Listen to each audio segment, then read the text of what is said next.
Hey guys, LunarSpawn27 here, finally back again for another edition of Jojo Part 4 anime manga comparison. I know it's been a long time since the last one, but I decided at the time to hold this off until the anime was finished and that I finished the live reactions and reviews. That way I can focus and get back into what I started and cover any details that I might miss. So today I'll be covering episode 8 of Diamond Is Unbreakable, and as always, this will contain spoilers to the anime, the Part 4 manga, and anything JoJo related based on my current knowledge about the series. You've been warned. Episode 8 covers chapters 294 to all of 297, except for the last 2 pages. Now we all know that JoJo's Bizarre Adventure features arcs that are inspired by various horror novels and movies. Well, this also applies for this arc, which was inspired by Stephen King's Misery. Also, here's a little fun fact about Yukako Yamagishi, the first female stand user to appear in Part 4. She's described by many as a yandere. For those of you who don't know, a yandere is a term used to describe a person who's loving and caring until their love, admiration, and devotion becomes feisty and mentally destructive in nature through either overprotectiveness, violence, brutality, or all three. However, according to Araki, her personality was designed as anti-moe due to his reaction to the many moe female characters appearing back then. Yeah, Araki was sick and tired of moe, so he created an anti-moe character. Well, from what we saw from Yukako, he did a good job with that. Okay, let's truly get into this arc, starting with the conversation between Josuke and Okuyasu. There were some details that were left out from the conversation, like Hazamada not knowing about the bow and arrow or anything about Akira and Red Hot Chili Pepper, and Okuyasu's detailed methods of torture, one of them being electrocutes on his dick. Dude, Okuyasu, the fuck, man. As for the hospital flashback, it was adapted very nicely in the episode, especially that nice transition to the flashback. The next scene is Yukako's love confession. Like the hospital flashback, the confession was very well animated, looking bright at first, then with Yukako's outburst showing things have taken a sudden dark turn. Also, Koichi's creepy face.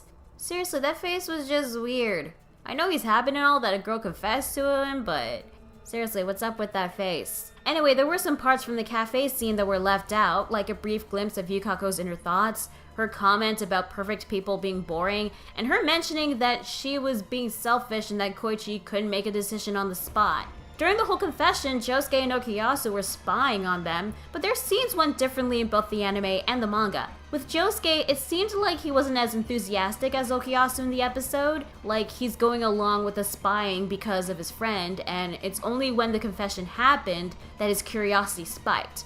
Not as much as Okuyasu, but he's still curious. In the manga, Okuyasu pulls Josuke behind a wall to hide to spy on them, and Josuke says that he didn't know that his friend was into stuff like this, even saying that he's getting kinda excited, showcasing his curiosity on what's going on. Also, poor Okuyasu! The poor guy just wants to find someone to love him too. Afterwards, there was Koichi's second encounter with Yukako. The scene in the manga actually had a minor callback to Part 3 Stardust Crusaders that was sadly left out in the episode. Remember in episode 12 when Polnareff lectured Nana on love and how one should look broadly and rationally? Well, when Yukako was apologizing to Koichi, she mentioned that she was too focused and absorbed, and when she thought more rationally, she was embarrassed, realizing that she should have looked at things at a broader perspective. She even made the same hand gesture that Polnareff made. Honestly, there's a part of me that wished this was adapted in the anime, because even though it was minor, it reminded me of Polnareff and it makes me miss the Frenchman. I did hear that he'll show up in Part 5 though. Please no spoilers on Polnareff, I want to be surprised when I reach Part 5. Anyway, this contains some very well animated scenes. From the lunch, seriously, animated food looks really good, to Yukako's hair flowing when she's angry, and even her silhouette, which I think it represents her looking out the window, staring at Koichi and the class rep walking out. It revealed more of her, anti-moe side showing, especially her confrontation with the class rep, which also showcases her stand and its ability. Now in the episode, Yukako's hair was shown on the class rep's scalp when she implanted it, but in the manga, it foreshadowed that something occurred with her hair. In the card scans, it showed no signs of Yukako's hair. As for her hair getting caught on fire, it seemed like the scene was adapted slightly different. In the manga, the class rep notices something that looks like strings on the ground on fire. Then the next panel shows her hair caught on fire, but she doesn't realize it at first until she looks at a strand of her burning hair. In the episode, she notices the furnace, not the hair, realizes something's wrong, and then shows her hair caught on fire. By the way, I'm surprised Yukako's hair can still be controlled remotely even when the class rep's hair is on fire. I mean, some of her hair had to be burned too. Well, despite these differences, I did like how the hand was shown in action to save the class rep, and how the episode surprised the viewers on the aftermath of her hair. At first it seems fine, the hair just needs a little bit of styling, that's all. But when she turns around, oh boy, that's a big bald spot. Well, there's nothing a hat or a scarf can't fix, which I don't think that's allowed in school. But she could wear a wig, unless that's also not allowed. Then again, she should count her blessings that she didn't get burned alive. Now, throughout the entire arc in the anime, Yukako's stand name wasn't revealed until episode 14. However, at the beginning of chapter 296, there's a title card that reveals 4 facts about her, which were found out from the main trio.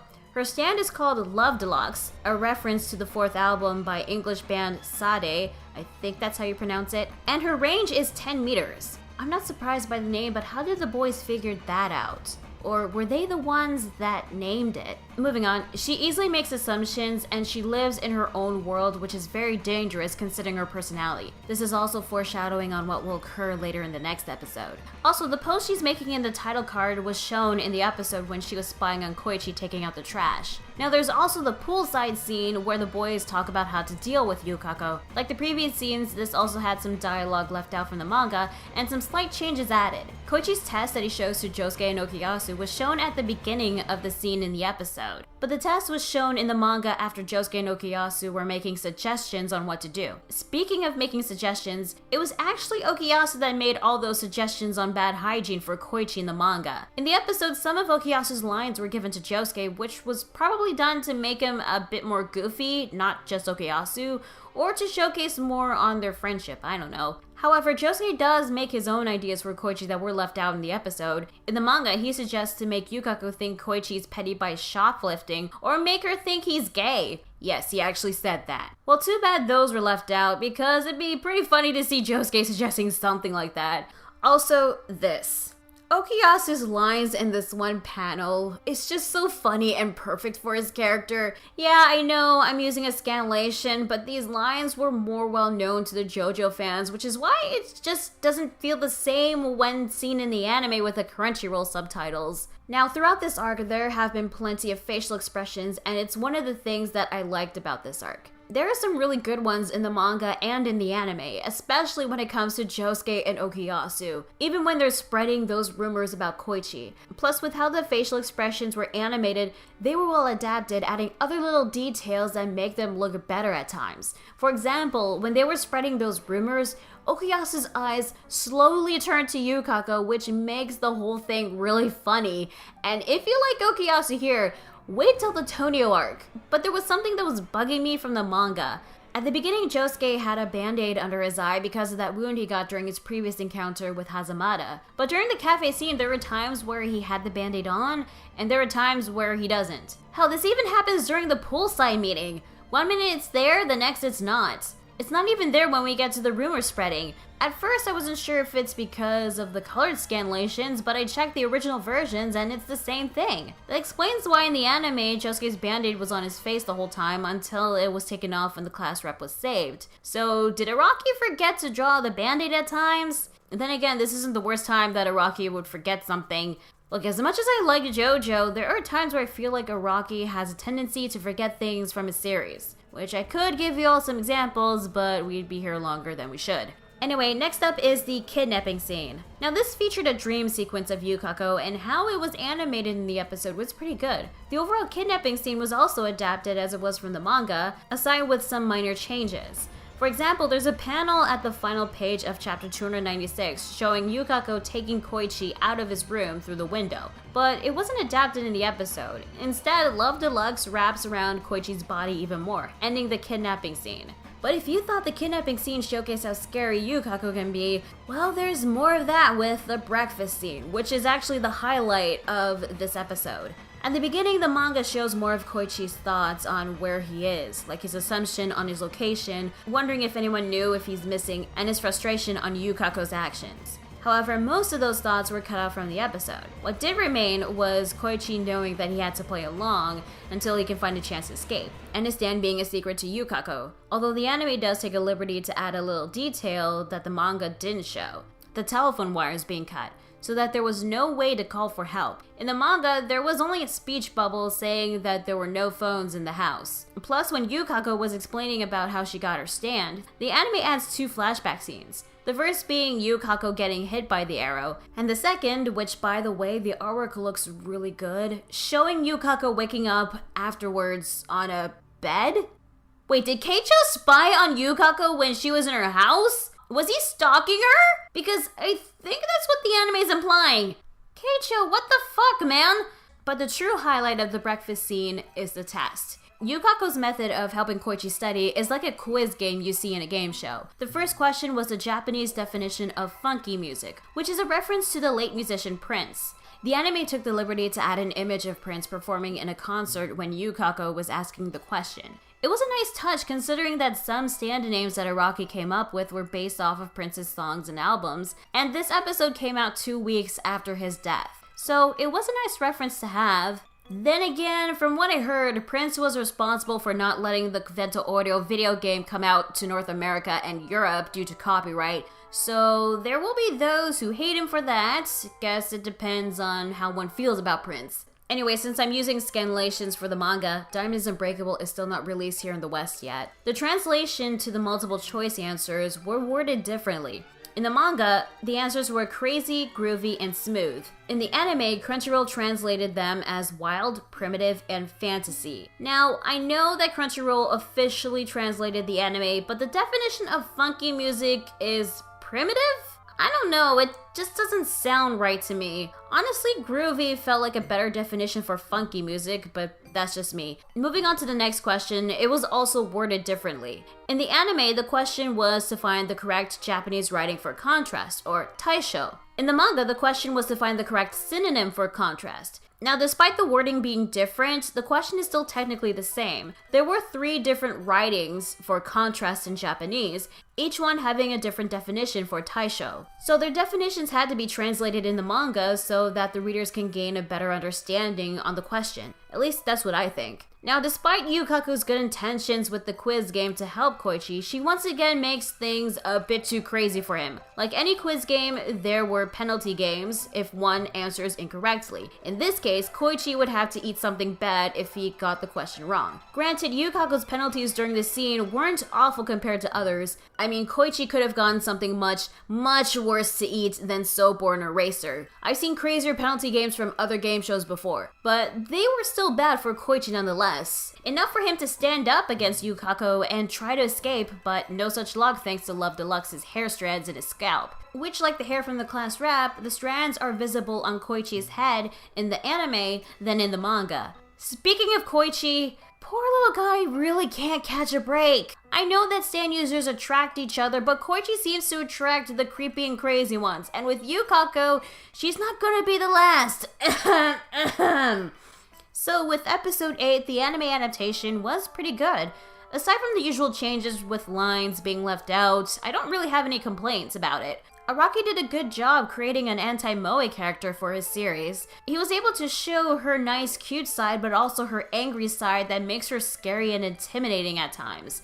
And the anime did a good job adapting Yukako. As I said before, there were some good facial expressions in both the anime and the manga. Some are better than others, but it depends on the details and the facial expressions. Speaking of details, the episode also added a little detail with Yukako's eye twitching when she caught Koichi cheating. One wouldn't pay much attention to that, but this was actually a tic the character has, which is explained more in episode 9 and chapter 301. So that was a nice little addition in the episode, plus it makes Yukako look scarier when she's angry. Also, I really like how her hair flows when she's using her stand. It's cool that we got another stand that's bound to the user's body. The last time we saw that type of stand was Oingo's Kunum from Stardust Crusaders. However, I can't be the only one that thought of this, but Love Deluxe being stand hair reminds me of Sunny from Toriko and Bruford from Part 1 Phantom Blood. In fact, some fans speculated that he is Yukako's ancestor. There's even another theory that Bruford's hair might have been a stand.